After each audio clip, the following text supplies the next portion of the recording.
Question number 7, the Honourable David Parker. My question, Mr Speaker, is to the Acting Minister for Economic Development. Does he stand by all his answers to oral question number 8 yesterday? The Honourable David Carter. Mr Speaker, yes I do. The Honourable David Parker. Is the Minister aware that the total trade deficit with China since his government came to office is $4.6 billion?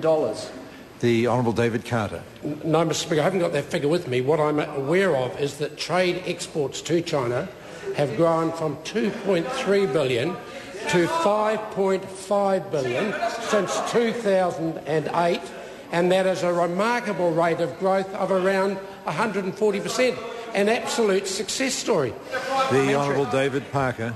Well then, is the investment balance with China positive or negative? Or in other words, every year is China buying more of New Zealand than New Zealand is investing in China? The Honourable David Carter. Mr Speaker, I know that member is totally opposed to foreign investment.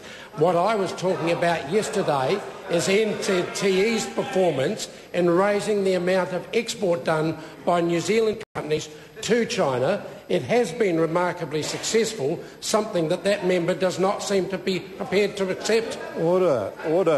Before I call the Honourable Member, the question had no particular political content. The question simply asked, if I recollect correctly, is the investment balance between New Zealand and China positive or negative, or is China buying more? I can't remember the exact words, but if the Minister doesn't have those particular figures, that's one thing, but then to criticise the questioner in the way he did in saying that the member doesn't like foreign investment or something is not acceptable. I invite the Honourable David Parker to repeat his question. Mr Speaker, is the investment balance with China positive or negative? Or in other words, every year is China buying more of New Zealand than New Zealand is investing in China? The Honourable David Carter. Mr Speaker, I haven't got figures as to the investment balance between China and New Zealand. The Honourable David Parker.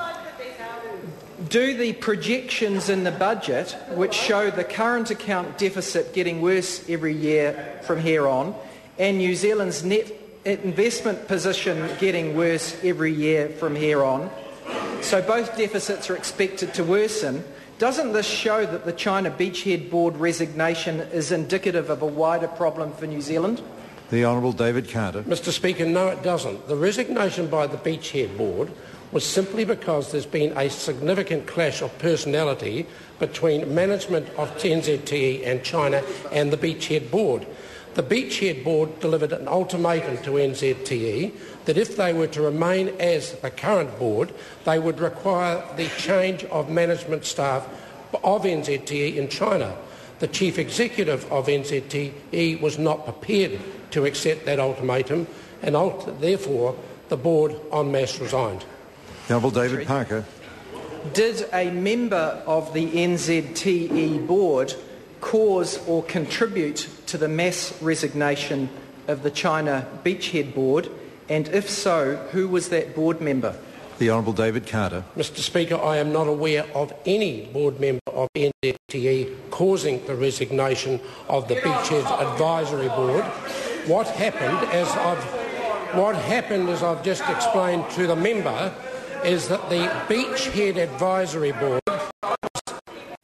Mr Speaker, the Beachhead Advisory Board was trying to attempt to decide who should be the management personnel of NZTE in China.